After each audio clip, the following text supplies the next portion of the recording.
ज्योतिष और जीवन में आपका स्वागत। श्री गुरुचरणों में नमन कर श्री गणेश की वंदना करता हूं। आज रविवार है और समय है संडे स्पेशल का। व्यक्ति कोई भी हो, स्त्री हो, पुरुष हो, किसी भी आयु वर्ग का हो, कुछ भी करता हो, विद्यार्थी हो, स्टूडेंट हो, नौकरी पेशा व्यक्ति हो, व्यापार करता हो, कोई भी कार्य करता हो, हर व्यक्ति चाहता है कि जो कार्य वो कर रहा है उसमें उसे सफलता मिले। असफलता का ताज कोई अपने मस्तिष्क पर नहीं रखना चाहता, लेकिन क्या सभी व्यक्ति अपने जो प्रयोजन है, जो भी कुछ वो कर रहे हैं, उसमें सफल हो पाते? नहीं। कई व्यक्ति सफल होते हैं, यश कीर्ति जो भी चाहते हैं वो सब प्राप्त करते हैं, और कई व्यक्ति असफल हो जाते हैं, असफल होकर टूट जाते हैं। आज के वीडियो में हम चर्चा करते हैं, समझते हैं इस बात को। क्या कारण रहता है कि व्यक्ति सफल हो जाता है, और क्या कारण रहता है, कौन से कारण होते हैं कि व्यक्ति असफल हो जाता है। आचार्य चाणक्य कहते हैं, चाणक्य नीति में कहा उन्होंने, यदि हम अपने प्रयासों से ही हम कार्य करके ही सीखना चाहेंगे तो यह जीवन सीखने में बहुत कम पड़ जाएगा। हमें सदैव दूसरों के कृत्यों से शिक्षा लेनी चाहिए। हमें देखना चाहिए कि ये व्यक्ति सफल हुआ तो इसकी सफलता के पीछे कारण क्या है, और ये व्यक्ति कोई असफल हुआ है तो उसने कौन सी गलतियां की जिनकी वजह से वो असफल हुआ। जो सफल हुआ है उससे हमें प्रेरणा लेनी चाहिए, शिक्षा लेनी चाहिए, और शिक्षा तो जो असफल हुआ उससे भी लेनी चाहिए। उन गलतियों से बचना चाहिए जो उनने की। जीवन में तीन व्यक्ति प्रधान रूप से तीन तरह से सभी व्यक्तियों को तीन भागों में बांट सकते हैं प्रधान रूप से। एक तो वो जिन्होंने कोई भी कार्य किया और उसमें जैसी वो चाहते थे वैसी उन्होंने सफलता प्राप्त की। दूसरे नंबर पे हम उनको रख सकते हैं जिन्होंने प्रयास किया, मेहनत की, लेकिन वो अपने कार्यों में सफल नहीं हुए, अपना लक्ष्य प्राप्त नहीं कर सके। तीसरी श्रेणी उन व्यक्तियों की है जिन्होंने योजनाएं बहुत बनाई, बहुत विचार विमर्श किया, बहुत सोच विचार किया, सब कुछ किया, लेकिन वो ना सफल हुए, असफल हुए। क्यों? कारण है कि वो केवल विचार ही करते रहे, सोच विचार ही करते रहे, उन्होंने कुछ किया ही नहीं, कुछ करने का जोखिम ही नहीं उठाया। हमने कुछ करने का प्रयास किया और मान लो सफल ना हुए तो, असफल हो गए तो, असफलता के भय से वो जीवन भर कुछ भी करने से बचते रहे। तीसरी श्रेणी के व्यक्ति वो होते हैं। हमें तीनों व्यक्तियों से कुछ न कुछ सीखना चाहिए। तीनों व्यक्ति हमको शिक्षा देते हैं जो हमें हमारे जीवन में हमें सफलता प्रदान करने में बहुत मूल्यवान रोल अदा करते हैं। वो क्या है? जो सफल हुए व्यक्ति, उनसे हमें यह सीखना चाहिए कि वो सफल कैसे हुए, क्या कारण रहा, उनकी रीति नीति, उनकी कार्य प्रणाली कैसी रही जिनकी वजह से वो सफल हुए। उनसे भी परामर्श लेना चाहिए। अगर हम उनसे परामर्श लेते हैं तो वो हमें ये बता सकेंगे कि वो सफल कैसे हुए। जो असफल हुए वो भी हमारे मार्गदर्शक हो सकते हैं, उनसे भी पूछना चाहिए, वो भी पूछ सकते हैं उनसे। वो हमें ये बता सकते हैं कि वो असफल क्यों हुए, क्या कारण रहे, क्या गलतियां उनसे हुई जिसकी वजह से वो फेल हो गए। वो भी हमारे मार्गदर्शक हो सकते हैं। और जो तीसरे श्रेणी के व्यक्ति हैं उनसे कभी भी परामर्श लेना ही नहीं चाहिए। वो व्यक्ति कोई परामर्श दे ही नहीं पाएगा, उसके पास कोई अनुभव है ही नहीं, उसने कुछ किया ही नहीं, तो आपको देगा कहां से। इसलिए तीसरे श्रेणी के व्यक्तियों से बचना चाहिए, जो केवल जिन्होंने बातें की, जीवन में कुछ किया ही नहीं, असफल होने के डर से उनसे कभी भी कुछ भी मार्गदर्शन नहीं लेना चाहिए। मैंने अपना जीवन 76 की 76 वर्ष की उम्र देखी मैंने, जीवन में बहुत कुछ तो बोल चुका अपने के बारे में। कई तरह के काम जीवन में मैंने सफलता भी देखी, असफलता भी देखी है।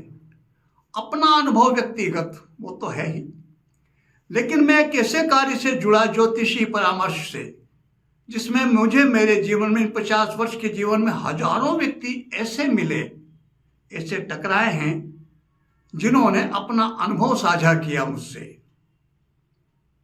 सफल व्यक्ति भी मिले हैं, असफल व्यक्ति भी मिले हैं।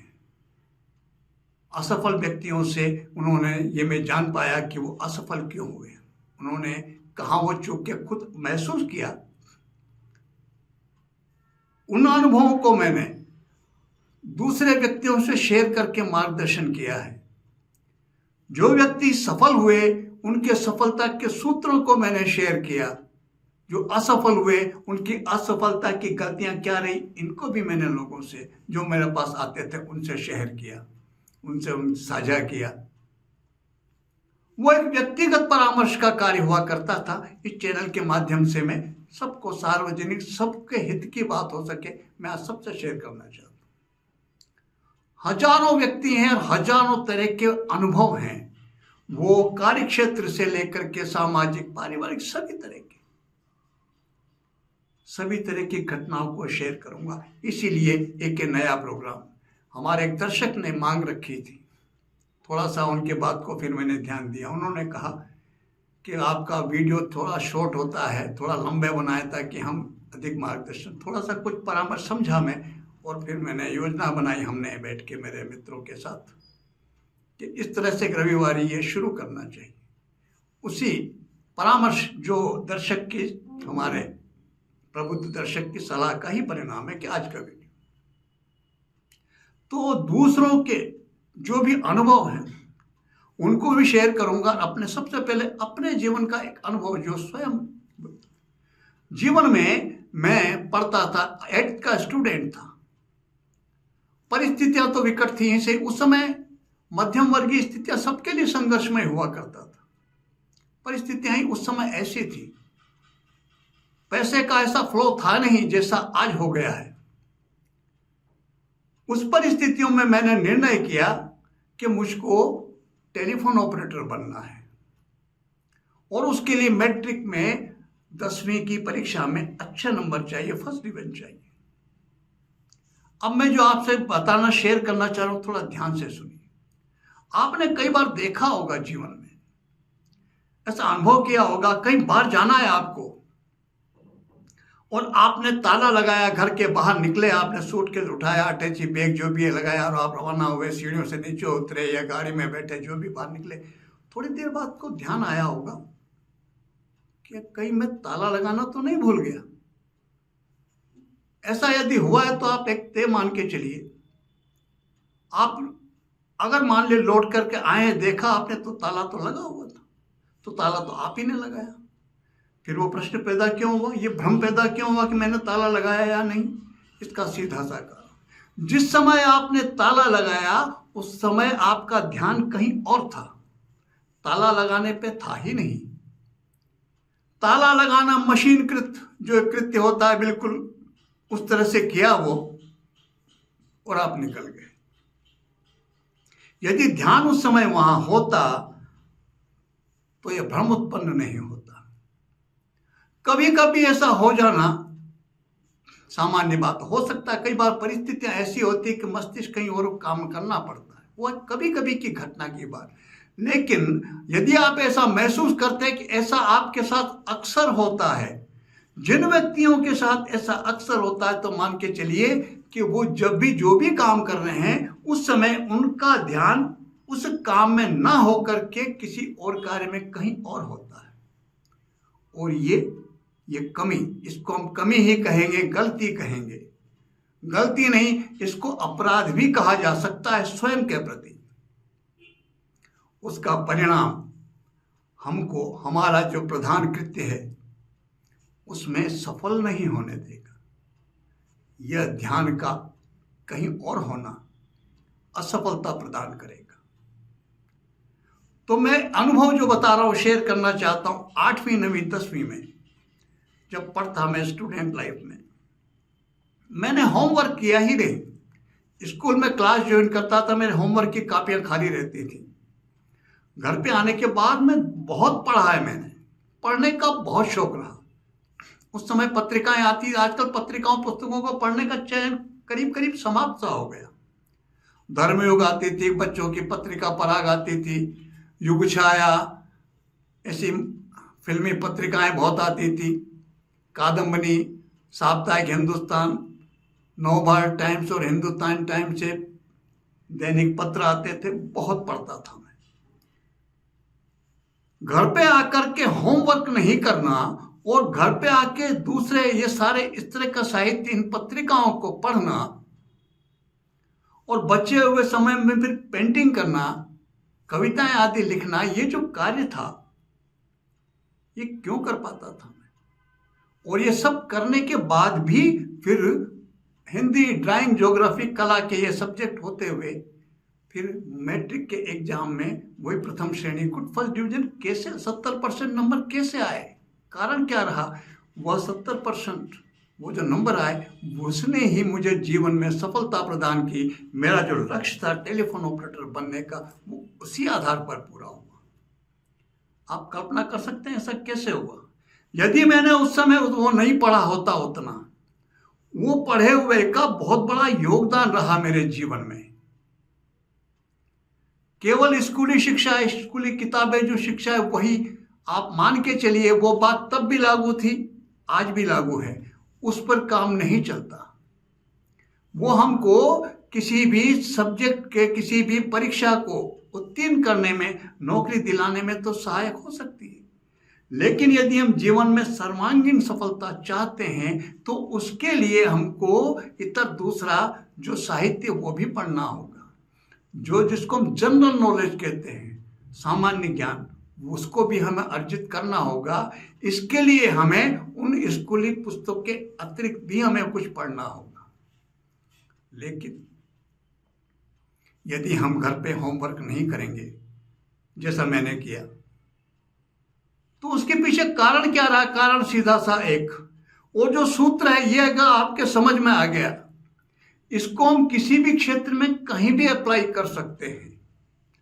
विशेष करके स्टूडेंटों के, जो विद्यार्थी, उनके लिए तो बहुत कीमती काम का सूत्र है ये। पकड़ के देखें आप, एक वर्ष थोड़ा सा पकड़ लें, 2-4 महीने पकड़ के देख लें, आपको परिणाम मिल जाएंगे। और वो एक ही था। जिस समय मैं क्लास में बैठता था, जिस समय हमारे अध्यापक उस समय पढ़ाते थे जो सब्जेक्ट को, उस समय में 100% वही मौजूद होता था। तन से भी वही, मन से भी वही, ध्यान से भी वही। मेरा पूरा अटेंशन इस बात पे रहता था कि क्या पुस्तक में क्या पढ़ा रहे हैं, क्या समझा रहे हैं। वो जब पूरी तरह जैसे समझ में आया, फिर मुझको आवश्यकता ही महसूस रही हुई कि मैं घर पे आकर होमवर्क करूं। और उसी का परिणाम है ये कि मैंने वो जो बचा हुआ घर का जो समय था, जो मैं होमवर्क को देता, जैसे सामान्य स्टूडेंट सब होमवर्क में दिया करते हैं, उसको मैंने कहाँ व्यय किया, खर्च किया, दूसरा कुछ पढ़ने में। वो साहित्य जो था, वो इतिहास से संबंधित, धर्म से संबंधित, आध्यात्म से संबंधित, उस समय की जो परिस्थितियां जो भी थी उनसे संबंधित समाचार पत्रों में जो लेख वगैरह आते थे, वो उसने जीवन में सफलता में बहुत बड़ा योगदान दिया। तो एक ही मूल मंत्र है सफलता का, जीवन का, और इस मूल मंत्र को जिसने समझ लिया और जिसने इस मूल मंत्र को जीवन में धारण कर लिया, उससे सफल होने से कोई नहीं रोक सकता। और वो मंत्र क्या है? वो एक मंत्र, मूल मंत्र ये है कि हम जिस भी कार्य को करें, उस कार्य को करते समय हमारा पूरा ध्यान, हमारा पूरा फोकस उसी कार्य को करने पे होना चाहिए, इधर उधर कहीं नहीं।